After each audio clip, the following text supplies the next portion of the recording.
ધર્મના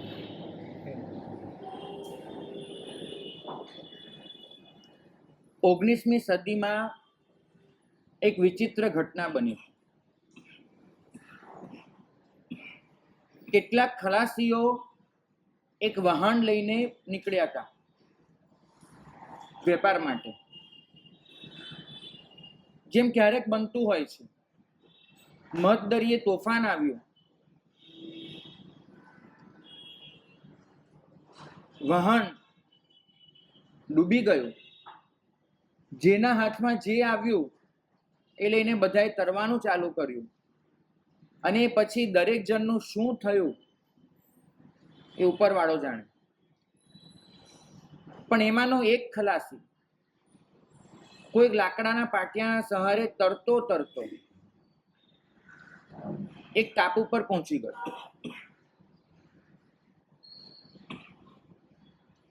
અને એ ટાપુ પર પોતે એકલો. ટાપુ બહુ મોટો પણ નહોતો, નાનો પણ નહોતો, પણ ખબર નહીં, ટાપુ પર કોઈ વસ્તી નહોતી. ટાપુ પર બહારની દુનિયાનો સંપર્ક થઈ શકે એવું કોઈ સાધન નહોતું. અને જે રીતે આખો ઘટનાક્રમ નોંધાયો છે, તે ટાપુ પર પેલા ખલાસીએ સાવ એકલા 5 વર્ષ પસાર કરવાના છે. સાવ એકલા. બહારની દુનિયા સાથે એનો કોઈ સંપર્ક ન રહ્યો. ટાપુ પર જે સહજ રીતે પાણી મળતું હતું એ પી લેવાનું, અને જે ફળ વગેરે ઉગતું હોય એ ખાઈ લેવાનું. એ સિવાય એનો કોઈ જ સંપર્ક બહારની દુનિયા સાથે રહ્યો નહીં. ખાવું, પીવું, રહેવું. 5 વર્ષે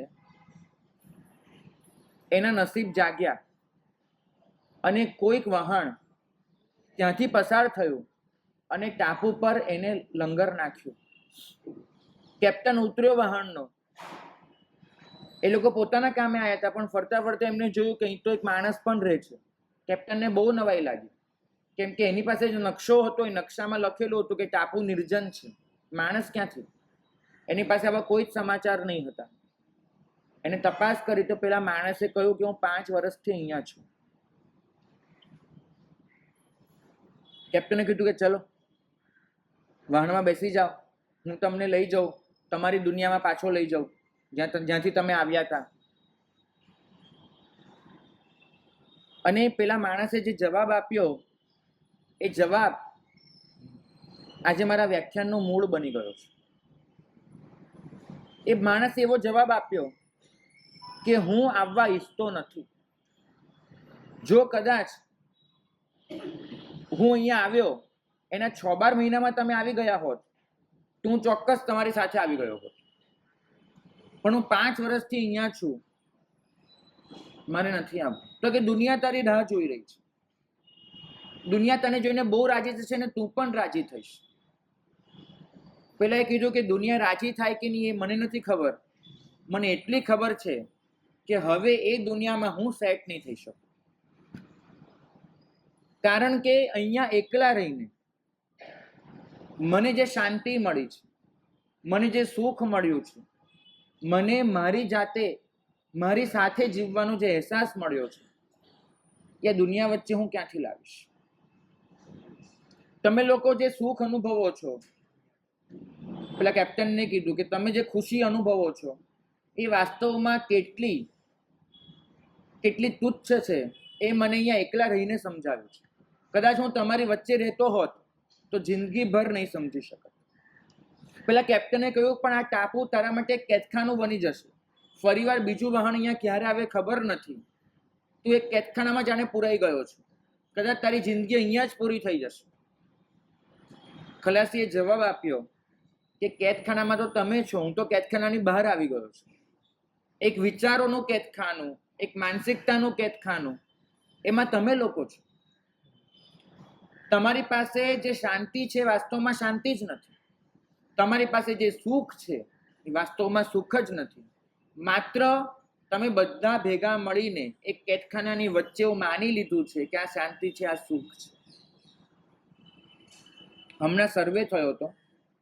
બાળક જન્મે પછી એને 3 વર્ષ સુધી એની માતા સાથે કેદખાનામાં રહેવા દેવામાં આવે છે. માનો કે કોઈ માતા ગર્ભવતી છે, એને કોઈ અપરાધ કર્યો, જેલમાં જવું પડ્યું અને જેલમાં બાળકનો જન્મ થયો, તો બાળક 3 વર્ષનું થાય ત્યાં સુધી એ માતા સાથે રહી શકે છે, પછી એને બહાર સોંપી દેવું પડે. 3 વર્ષનું બાળક થાય ત્યાં સુધી એ બાળક એમ જ સમજી લેતું હોય છે કે આ કેદખાનું એ જ દુનિયા છે, આ કેદખાનાની બહાર કશુંક છે એવું એ બાળકને ફીલ જ નથી થતું. અભિષેક, એ કેદખાનાની દિવાલો છે, એને આપણે થોડી મોટી મોટી મોટી કરી અને આ પૃથ્વી જેટલી મોટી કરી દઈએ તો આપણે લોકો એક કેદખાનામાં છે એવું કહેવાય કે ન કહેવાય? કહેવાય. અને કદાચ આપણે 3 નહીં પણ આખી જિંદગી જ કેદખાનામાં ગુજારતા હોઈએ તો આની બહાર પણ કશુંક છે એવું આપણને ખબર જ ન પડે, એવી શક્યતા ખરી કે નહીં? જીવનમાં જે ખરેખર પ્રાપ્ત કરવા જેવું છે એ શું છે એ એક્ઝેક્ટ તમને અને મને ખબર જ નથી. આજે હું આખું વ્યાખ્યાન મારી જાતને તમારી સાથે મૂકીને ચાલીશ, કેમ કે આજે હું ઉપદેશ આપવા નથી બેઠો, તમારી સાથે ચિંતન કરવા બેઠો છું, કેમ કે હું મારી જાતને પણ આમાં ઇન્ક્લુડ કરું છું. એક્ઝેક્ટલી ન તો મને ખબર છે ન તમને ખબર છે કે આપણે શું પ્રાપ્ત કરવા અહીંયા આવ્યા છીએ. આપણે જે ખુશીનો તમાશો કરીએ છીએ ને એ વાસ્તવમાં ખુશી જ નથી. કોઈ કેદી જેલમાં રહી અને ખુશી મનાવે કે મારી કોટડી કેટલી મોટી ને કેટલી સરસ, શું મતલબ એનું? કેમ કે કેદ છે.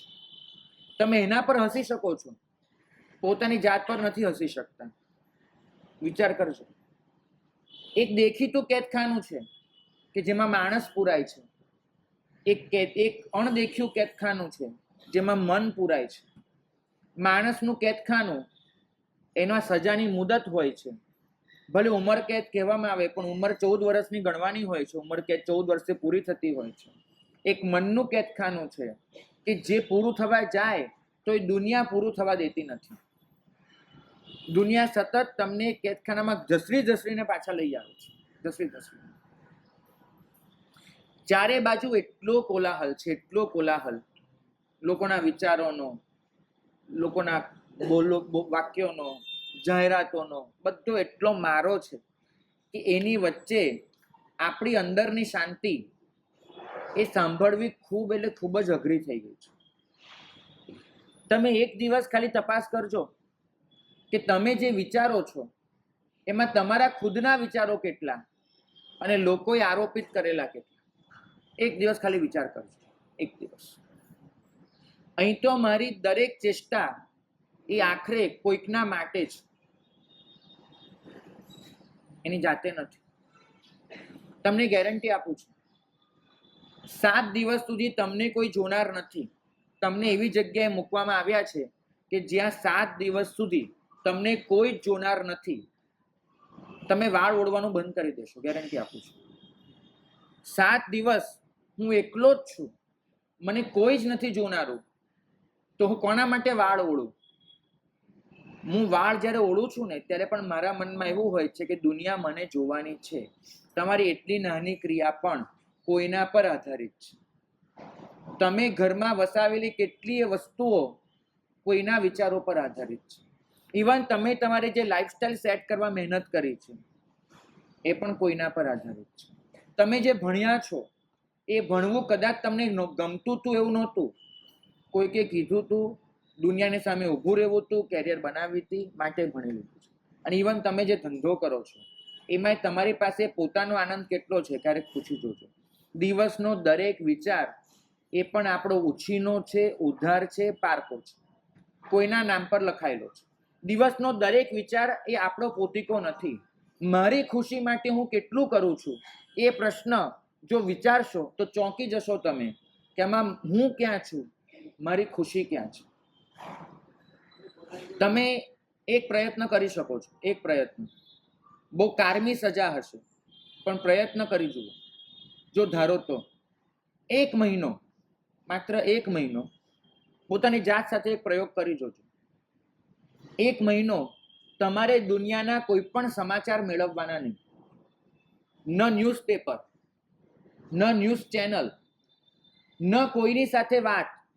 કે જેમાં તમારી પાસે બહારની કોઈ પણ ઇન્ફોર્મેશન આવે, ક્યાં વરસાદ પડ્યો, ક્યાં યુદ્ધ થયું, ક્યાં શું થયું, કશું જ નહીં. 1 મહિનો તમે દુનિયાથી તદ્દન અલિપ્ત થઈને જુઓ, તમે તમારામાં જીવો. બની શકે તો ઝૂંપડી બંધ કરી દેજો, બની શકે તો કોઈ હોટલની રૂમમાં જતા રહેજો કે જે હોટલની રૂમમાં માત્ર રૂમ સર્વિસ આવી અને તમને ખાવાનું પીવાનું આપી જાય, પણ સવારે જે ચા આપવા આવે એક ટ્રેમાં પેપર મૂકેલું ન હોય એટલી ખાસ શરત કરવાની.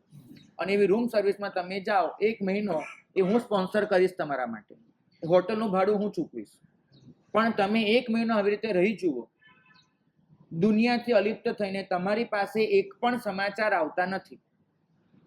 અને ખાલી 1 મહિના પછી જોજો કે તમારા વિચારોમાં કેટલો ફરક પડ્યો છે. તમને ત્યારે સમજાશે કે હું કોણ છું અને હું પોતે શું ઈચ્છું છું.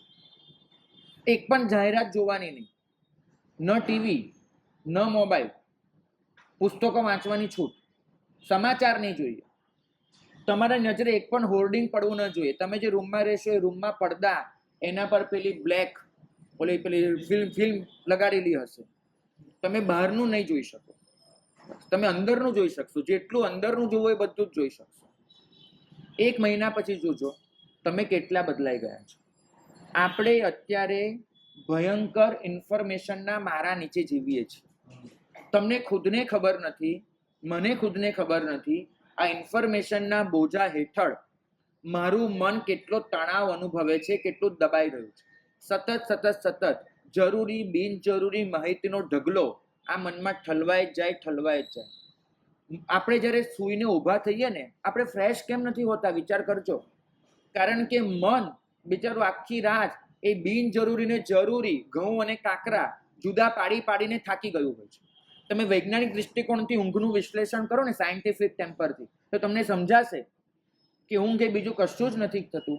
આપણા મનમાં આપણે જે જરૂરી અને બિનજરૂરી માહિતીના ઢગલા કરી નાખ્યા હોય છે, એમાંથી મન બધાને જુદા પાડે છે. સવાલ એટલો કે આપણા પૂર્વજોમાં સારું એ હતું કે ઘઉંમાંથી કાંકરા વીણવાના હતા. આપણા મને કાંકરામાંથી ઘઉં વીણવા પડે છે બિચારા, કારણ કે જરૂરી કરતા બિનજરૂરી માહિતી ઠલવાઈ ગયું હોય છે. કાંકરામાંથી ઘઉં વીણીને થાકી જાય છે. આ કોલાહલ, એની વચ્ચે વાસ્તવિક આંતરિક સુખની શોધ એ ધર્મનું લક્ષ્ય છે. મને કોઈ પૂછે ધર્મ શેના માટે, તો તારી સાચી ઓળખાણ કરાવવા માટે, મારી સાચી ઓળખાણ કરવા માટે, અને આપણી અંદર જે વાસ્તવિક સુખ છે ત્યાં સુધી પહોંચાડવા માટે. આપણું ઘણું બધું સુખ નકારાત્મક છે. એક ઉદાહરણથી સમજાવો.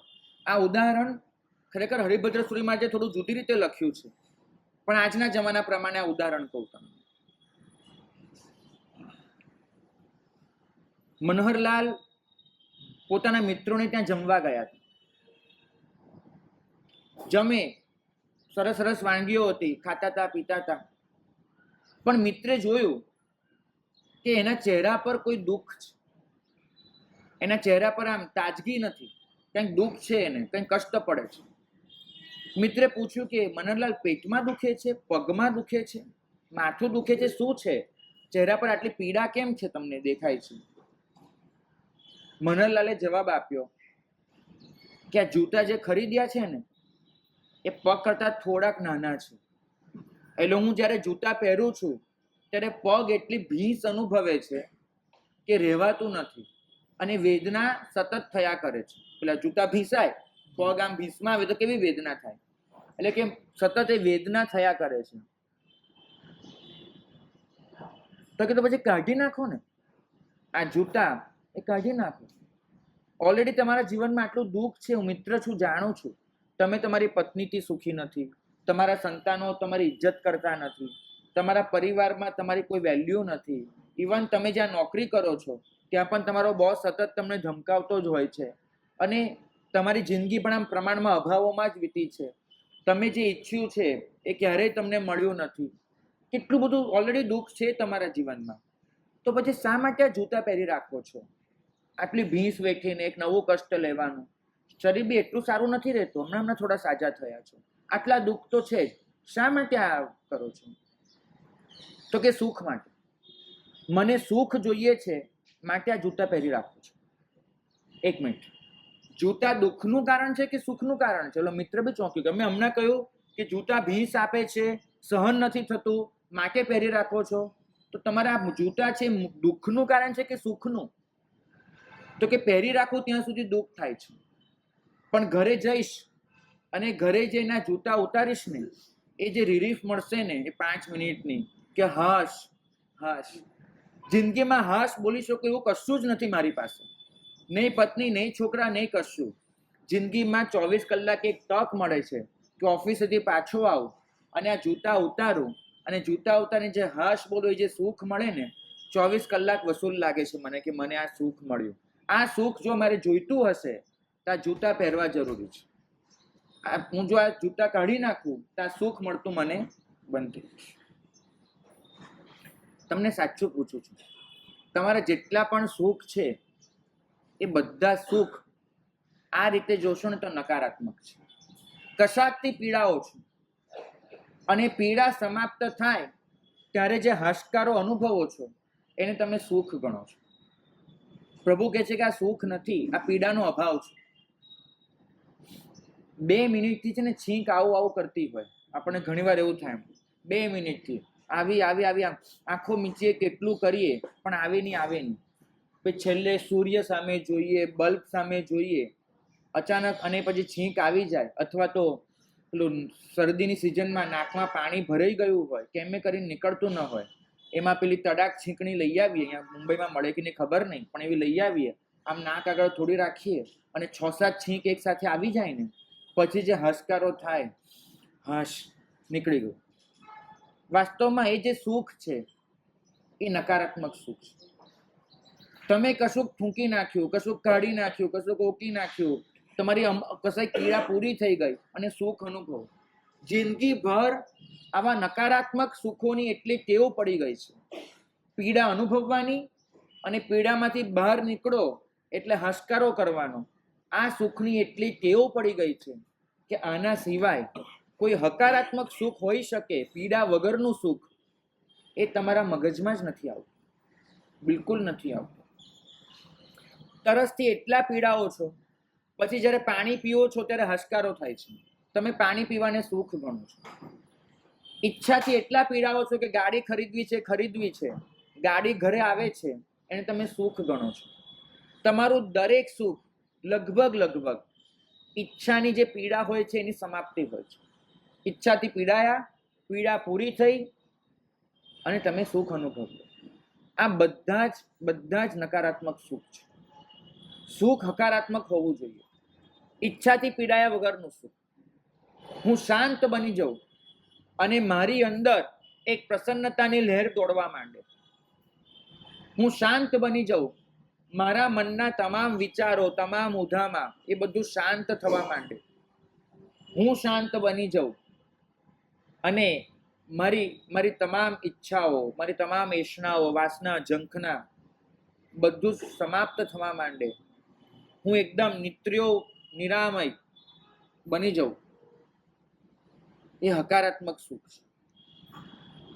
પીડા પછીનું સુખ નહીં, પ્રસન્નતાથી સભર એવું સુખ. આ સુખ મારું અને તમારું લક્ષ્ય છે, પણ આ સુખનો આપણને અનુભવ નથી. એટલે આ સુખ પ્રાપ્ત કરવા માટે થઈ અને આપણે કશું દાવ પર લગાડવા તૈયાર નથી. તમને ખબર છે, દીક્ષા એક મોટો સટ્ટો છે. અમે બધા સટોડિયા છીએ. સટોડિયા તો સમજો ને તમે? સટોડિયાને શું કહો? જુગારીને જુગાર તો નહીં, ગેમ્બલિંગ નથી. આ સટોડિયો એટલે દાવ રમતા. હવે તમે જેમ સોનાનો રમો ને એવી રીતે તમે બધા સટોડિયા છીએ. સટોડિયા એટલા માટે કે આખી જિંદગી દાવ પર મૂકી દીધી. આવું ઇતિહાસમાં પેલા યુધિષ્ઠિરે કર્યું હતું. આખી પેલા કુરુક્ષેત્ર પેલા ચોપાટ રમવા બેઠા, જિંદગી દાવ પર મૂકી દીધું. અને એક અમે બધા છીએ.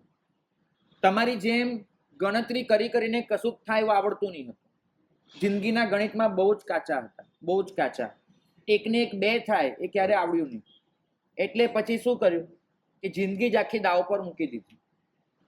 શું મળશે એ ખબર નહીં હતી, પણ એક રિસ્ક લેવા અમે લોકો તૈયાર હતા અને એ રિસ્ક લીધું, જિંદગી દાવ પર લગાડી.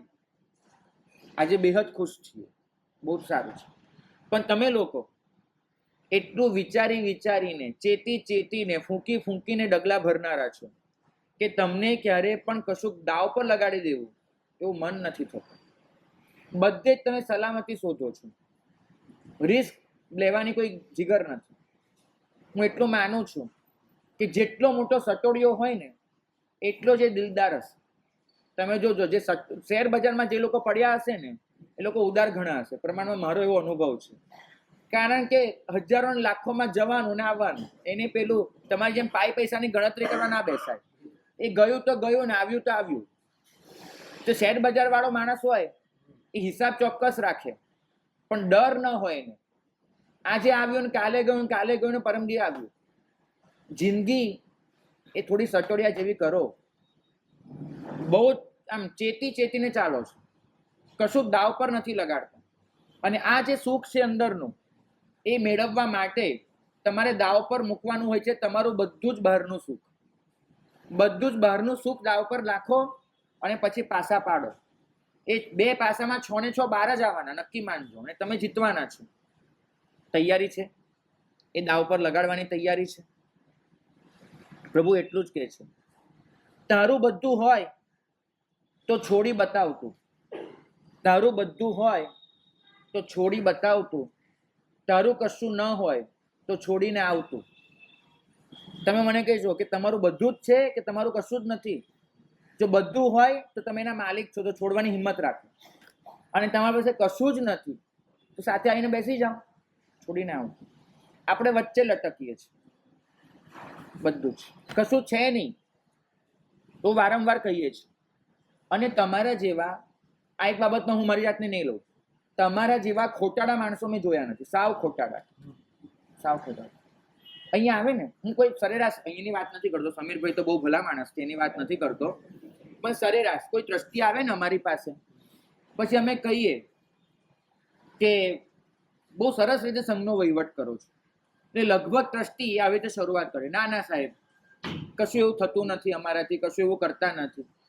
ભૂલમાં અમે કહી દઈએ ને કે હા તમે સાચું બોલ્યા, બિલકુલ સાચું બોલ્યા, હા આવું જ છે, એવું અમે જો કહી દઈએ ને તો માણસ ધરતી પર આવી જશે. માણસ જ્યારે બોલે છે કે હું તમારા ચરણની રજ છું, મારાથી કશું થતું નથી, દેવગુરુની કૃપાથી જે થાય તે થાય છે, હું કશું એવું કોઈ વિશેષ કરી નથી શકતો, વગેરે વગેરે જ્યારે બોલતો હોય ને ત્યારે એની અપેક્ષા તો એવી હોય કે સામેવાળો માણસ એમ કે ના ના ના તમે તો બહુ કરો છો ભાઈ, તમે તો બહુ સારા છો, વગેરે વગેરે. પણ જો કઈ માણસ એવું કહી દે ભૂલમાં કે તમે સાચું બોલ્યા, બહુ જ ગમ્યું, તમે કશું નથી કરતા એ તમે સાચું બોલ્યા, બહુ જ ગમ્યું. સાચું કહું છું, ટ્રસ્ટી આખા ચોમાસામાં ફરીવાર નહીં દેખાય. કારણ કે મારા સાહેબ મેં કીધું ને સ્વીકાર જ કરી લીધો. માણસ જ્યારે બોલે છે કે હું તમારા પગની મોજડી છું, ચરણની રજ છું, ત્યારે એને ખરેખર અપેક્ષા હોય છે કે તમે મને મુગટનો હીરો ગણો, ચરણની રજ નહીં ગણો. ખાલી એની એ વસ્તુ તમારા મોઢે સાંભળવી હોય છે, બસ એટલો જ ફરક હોય છે.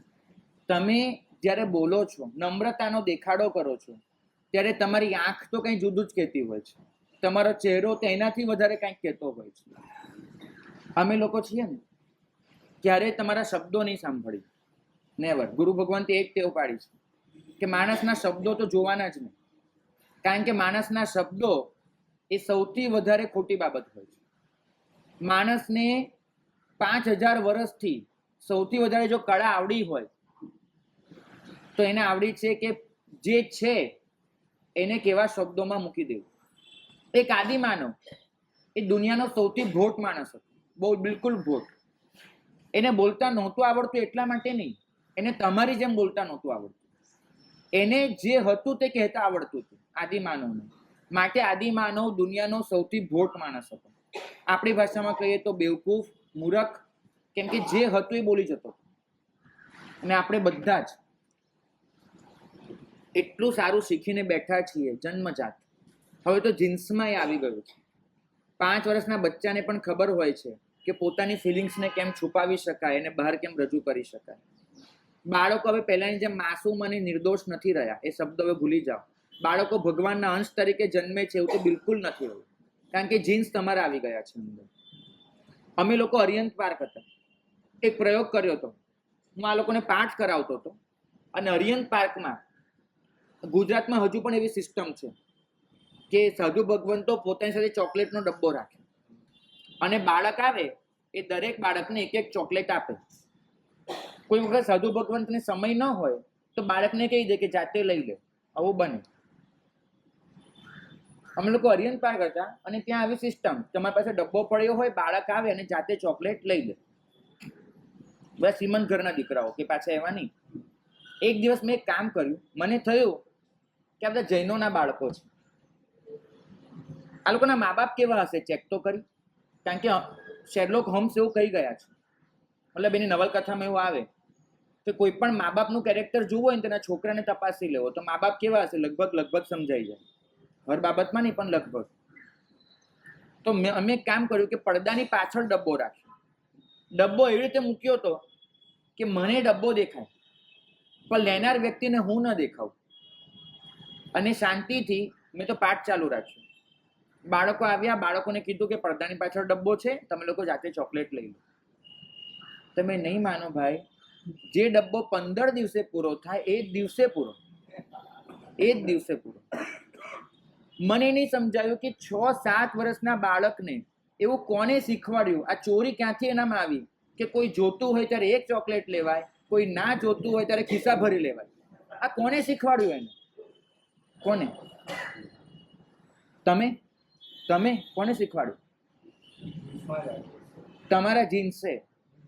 બાપ દીકરા આગળ ખોટું બોલે કે ન બોલે, એના જીન્સમાં કોડ લખી દે છે કે બેટા ખોટું બોલ્યા વગર આ દુનિયામાં જીવાશે જ નહીં, બોલજે, બિંદાસ બોલજે.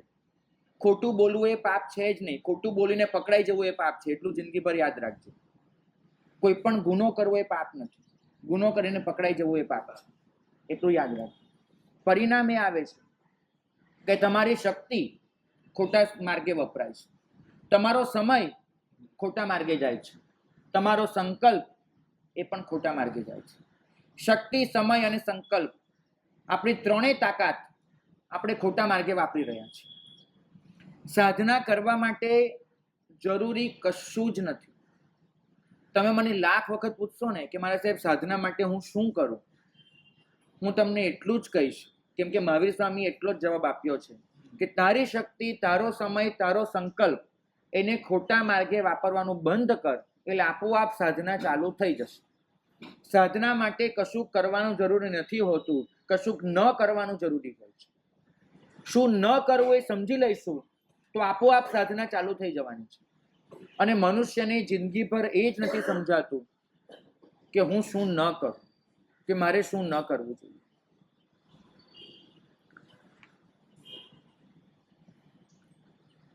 ભરત ચક્રવર્તીની કથા સાંભળી છે? પેલા ઋષભકૂટ પર્વત પર પોતાનું નામ લખવા ગયા હતા, સાંભળી છે? એકવાર ફરી કહું. ભરત ચક્રવર્તી એ પેલા દિગ્વિજય પર નીકળ્યા છે 6 ખંડના, અને ફરતા ફરતા આવે છે ઋષભકૂટ પર્વત પાસે. અને પર્વત પર એવો નિયમ, એવો લોક વ્યવસ્થા છે કે દરેક ચક્રવર્તી આવે, પોતાનું કાકીની રત્ન કાઢે અને કાકીની રત્નથી પેલા ઋષભકૂટ પર્વત પર પોતાનું નામ લખે, નામ દર્જ કરાવે. ચક્રવર્તી ત્યાં ગયા છે. ઋષભકૂટ પર્વત શાશ્વતો પર્વત છે અને એના પર પોતાનું નામ દર્જ કરવાનું. ભરત ચક્રવર્તી લખવા જાય છે અને શું થાય છે? જગ્યા નથી મળતી. એટલા બધા ચક્રવર્તીઓએ નામ અંદર દર્જ કરાવ્યા છે. આટલો મોટો ઋષભકૂટ પર્વત, ક્યારેક લઘુ સંગ્રહની ભણી અને ઋષભકૂટ પર્વતની સાઈઝ જોઈ લેજો. એટલો મોટો ઋષભકૂટ પર્વત, એના પર નામ લખવાની જગ્યા ભરત ચક્રવર્તીને જડતી નથી. એટલે ભરત ચક્રવર્તી એક કામ કરે છે, કોઈકનું નામ ભૂસે છે અને પોતાનું નામ લખે છે. ભૂસતી વખતે શું વિચાર આવ્યો હશે? ભરત ચક્રવર્તીને એ નામ ભૂસતી વખતે શું વિચાર આવ્યો હશે? મારું પણ નામ ભૂસાઈ જશે. પાક્કું? આ કથા આપણે સાંભળીએ ત્યારે આપણને શું વિચાર આવે છે? ભરત ચક્રવર્તીને શું વિચાર આવ્યો તો તમે મને સમજાવ્યો. આ કથા તમે સાંભળો ત્યારે તમને શું વિચાર આવે છે કે ભરત ચક્રવર્તીનું નામ ભલે ભૂંસાવાનું હશે, પણ હું મારા નામની જે તકતી લગાડું ને એ તો અજર અમર રહેવાની છે, એ તો શાશ્વત 84-24 સુધી મિનિમમ ટકવાની છે આ તકતીઓ. હું જે કંકોત્રીમાં નામ છપાવું એ કંકોત્રી એ તો ચિરકાળ સુધી રહેવાની છે. તમને એવો વિચાર આવે છે ને? તમે તમારી લાલસા અને ઈચ્છાને ઓળખો. કથાઓ તો અનેક મર્મ આપી જાય છે. હમણાં જ ગયા વર્ષે અમે લોકો ગુજરાતથી આવ્યા, એક તીર્થમાં અમે લોકો ગયા હતા અને તીર્થમાં સમારકામ ચાલતું હતું. હું ઉપર અગાસી પર ગયો તો અગાસી પર એક ભાઈ નવી તકતીઓ તૈયાર કરાવતા હતા, બોટે ઊભા રહીને. મેં ભાઈને પૂછ્યું કે આ તકતીઓ શેની તૈયાર કરાવો છો?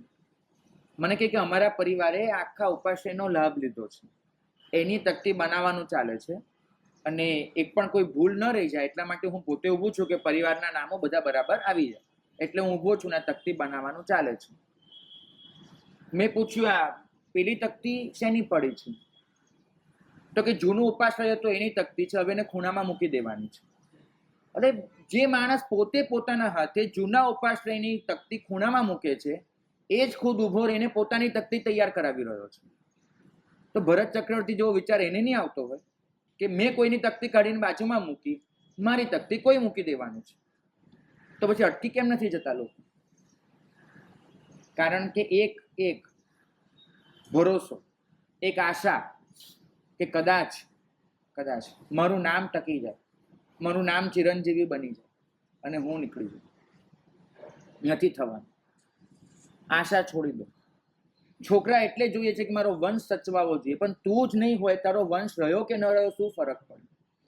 શું ફરક પડે? હું એવી વિચાર કરું કે મારી સંતતિ બસ ચિરકાળ સુધી વર્તવી જોઈએ, શું ફરક પડે છે? હું જ ન હોઉં.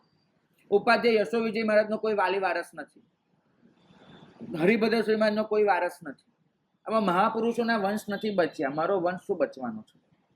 કાંઈ નહીં. પણ આપણને બધાને જે છે એ કબૂલ કરવાનું, મનથી સ્વીકારવાનું ખૂબ અઘરું પડે છે અને થાકતા નથી આપણે. આ બધું જ કરતા કરતા આપણે બિલકુલ નથી થાકતા. બસ કર્યા કરીએ છીએ કે દુનિયા દોડાવ્યા કરે છે. માણસની દોડવાની સૌથી વધારે ઝડપ ક્યાં હોય છે? બરાબર યાદ કરજો. માણસની દોડવાની સૌથી વધારે ઝડપ ક્યાં? ઓલિમ્પિકના ટ્રેક પર આજ સુધી સૌથી વધારે ઝડપ નથી પકડાઈ. ઝડપ ત્યાં પકડાય છે જ્યારે માણસની પાછળ કૂતરું પડ્યું છે, ત્યારે માણસ સૌથી વધારે ઝડપથી દોડ્યો છે, એની પોતાની બધી જ તાકાત લગાડીને. આપણે એ રીતે દોડીએ છીએ કેમ કે દુનિયાએ આપણી પાસે કૂતરા છોડી મૂક્યા છે. બસ તું દોડ. અને આ આપણો ડર આપણને આખી જિંદગી એટલું દોડાવ્યા કરે છે કે આપણે થાકતા નથી. તમે થાકશો તો શાંત પડશો. મારી પાસે એક મમ્મી આવી હતી ને છોકરાને લઈને, મને કે મારા સાહેબ છોકરો એટલો ઉધમાતી છે, 1 મિનિટ જંપીને બેસતો નથી. હું જેટલી વાર કહું સોફા પર બેસાડું, 2 મિનિટમાં પાછો ઊભો થાય, 2 મિનિટમાં પાછો ઊભો. મને કે શું કરું? મેં તો બેન ખરેખર શાંત કરવો હોય ને તો એક કામ કરો, એને એમ કહો કે આખી સોસાયટીના 7 ચક્કર લગાડ, તું દોડ. એને દોડવાનું બંધ કરવાનું ન કહો, એને કહો દોડ. 7 ચક્કર સોસાયટીના લગાડશે ને ખુદ થાકીને બેસી જશે નીચે. આપણું મન બી આવું જ છે. મનને તમે જેટલું કહો છો ને શાંત પડ, એટલું જે વધારે ને વધારે ઉધમાત કરે છે. મનને એકવાર છૂટું મૂકી દો, દોડવા દો. જેટલું દોડવું એટલું દોડવા દો. તમે બસ શાંતિથી જોયા કરો. ક્યારેક આ પ્રયોગ કરવા જેવો છે. કશું પણ તમારી પાસે ન હોય, કશું પણ, એક પણ વસ્તુ નહીં, નહીં ચોપડી, નહીં બીજું કંઈ પણ સાધન, બસ ખાલી એમને એમ બેસજો. ધ્યાન પણ નહીં, શ્વાસ પણ નહીં, કશું જ નહીં. બસ ખાલી એમને એમ બેસી રહેજો, આમ જ. આંખો ખુલ્લી રાખવી, બંધ રાખવી, જે બી કરવું હોય તમે એકલા બેસી રહેજો. કોઈ વ્યક્તિ નહીં હોવી જોઈએ, 4 દિવાલ અને તમે. અને તમે જોજો તમારી અંદરની જે દોડ ચાલુ થશે ને, અંદરના જે વિચારો ચાલુ થશે, તમને નહીં સમજાય કે મારી અંદર આટલું ભરેલું ક્યાં છે, કેવી રીતે. વિચાર. ગઈકાલે જ એલન મસ્કની ન્યુરાલિંકની જે શોધ થઈ છે એના વિશે વાંચતો હતો. ન્યુરાલિંક એટલે એવી ચીપ બેસાડી છે મગજમાં કે તમે વિચાર કરો અને સામે સ્ક્રીન પર છપાઈ જાય. એલન મસ્ક એવી શોધ કરી રહ્યો, તમે જે વિચારો અને સ્ક્રીન પર છપાઈ જાય. એલન મસ્કનો ઇન્ટરવ્યુ હતો, કે આ ચીપ બનાવતા તમને તકલીફ ક્યાં પડી, તમારે કયા ટેકનોલોજીના પડકારો પસાર કરવાના થયા? મસ્કે જવાબ આપ્યો કે મને માણસના વિચારોને શબ્દમાં ફેરવતા ખરેખર વાર ન લાગી, ખરેખર વાર ન લાગી. મને વાર એમાં લાગી ગઈ છે કે માણસ પોતાના મનમાં એટલું અગડમ બગડમ વિચાર્યા કરે છે કે આખા વાક્યો બનાવતા બહુ વાર લાગી જાય છે એને ખુદને. એમાંથી ખરેખર વાક્યો તારવવા એ બહુ અઘરું પડી ગયું છે. વિચારોને શબ્દોનું રૂપ આપવું એમાં અઘરું નથી, પણ વિચારોની વ્યવસ્થિતતાને શોધવી એ બહુ અઘરી પડી રહી છે. કારણ કે માણસ મનમાં જે વિચારો કરે છે ને એ પણ પૂરા વાક્યોમાં નથી હોતા. એક વિચારમાંથી ગળથુલું ખાઈને બીજું, પેલું છે ને સમુદ્ર કિનારે ઊભા હો અને મોજા આવે જોજો, એક મોજું આખું સમાય ને પેલા તો બીજું ચાલુ થઈ ગયું, બીજું સમાય પેલા ત્રીજું. તમને એમ લાગે કે ગુલાટ ખાધા જ કરે છે, ખાધા જ કરે છે. ક્યારેક સમુદ્રને જોજો. આપણું મન પણ આ રીતે ગુલાટ ખાધા કરે, ખાધા કરે, ખાધા કરે, બસ ચાલ્યા જ કરે, થાકતો નથી. મનોહરલાલને નોકરી આપવા ઇન્ટરવ્યુ આપવા ગયા. એને ઇન્ટરવ્યુ આપવાનો થયો. શેઠે પૂછ્યું કે તમારી સૌથી સારી ક્વોલિટી કઈ, હું તમને નોકરી શેના માટે આપું? મનોહરલાલનો જવાબ હતો, હું નોકરીમાં ક્યારેય થાકતો નથી, કામ કરતા કરતા ક્યારેય થાકતો નથી, એ મારી સૌથી મોટી ક્વોલિટી છે. તમે મને આ બેઝ પર નોકરી આપી શકો છો. રાજી થઈ જાય ને માણસ. હું ક્યારેય કામ કરતા કરતા થાકતો નથી, નોકરી આપી. પહેલો દિવસ નોકરી આપી, 12 વાગે શેઠ જોવા માટે નીકળ્યા. મનોહરલાલ 10 વાગે આવી ગયા હોય નોકરી પર, 12 વાગે જોવા નીકળ્યા. અને પેલી ખુરશીની અઢેલીને અને ટેબલ પર 2 પગ પહોળા કરીને મનોહરલાલ બેઠા હતા. શેઠે પૂછ્યું કે મનોહરલાલ, ગઈકાલે તમે મને કંઈક જુદું કહ્યું કે કામ કરતા કરતા તમે ક્યારેય થાકતા નથી, તો આનો શું મતલબ? તો કે મેં બિલકુલ બરાબર કહ્યું, હું કામ કરતા કરતા ક્યારેય થાકતો નથી, કરતો જ નથી કામ. કામ કરતા કરતા થાકી જવું એ મારા સ્વભાવમાં જ નથી. હું આરામ કરું છું, બસ, હું થાકવાનો નથી જ. આપણું મન ખરેખર થાકે છે કે નહીં એ વિચાર કરજો. મનને થકાન અનુભવાય છે, પણ એ મનને શાંત પાડવું એની આવડત નથી એમ નહીં, એ આપણી ઈચ્છા જ નથી કે મારે મારા મનને ખરેખર શાંત પાડવું છે. અશાંતિની ફરિયાદો બહુ જ કરીએ છીએ, પણ સામે એને શાંત પાડવા માટે થઈ અને નાનામાં નાનું પગલું ભરવાની વાત આવે કે આપણે તૈયાર નથી થતા. અંદરના સિંહને જગાડી દો. તમારી અંદર જે સત્વ છે એને જગાડી દો. અને આ સત્વ જાગવા માટે એક ચાણક પણ પૂરતી થઈ પડશે. એક ચાણક. મને ઉત્તરાધ્યાન સૂત્ર વાંચ્યું મેં, બહુ જ નવાઈ લાગી મને.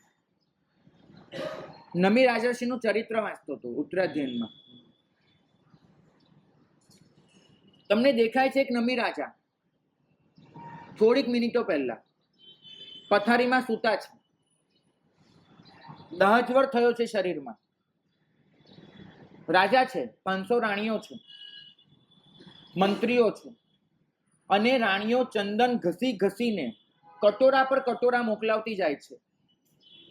નમી રાજર્ષિનો દહજવર એટલો પ્રબળ છે, આ બાજુથી ચંદન લગાડવાનું શરૂ કરે અને અહીંયા પહોંચે ત્યાં તો આખું ચંદન એ સુકાઈને પોપડા બની જાય. શરીરની ગરમી એટલી છે કે ચંદનનો લેપ કર્યો અને પોપડા બની ગયા.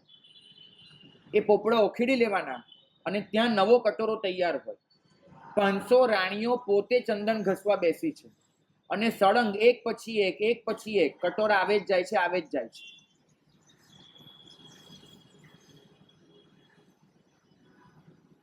પણ એ રાણીઓ ચંદન ઘસે અને એ જે બંગડીનો અવાજ થાય, 2 બંગડી પહેરેલી, એનો જે અવાજ થાય,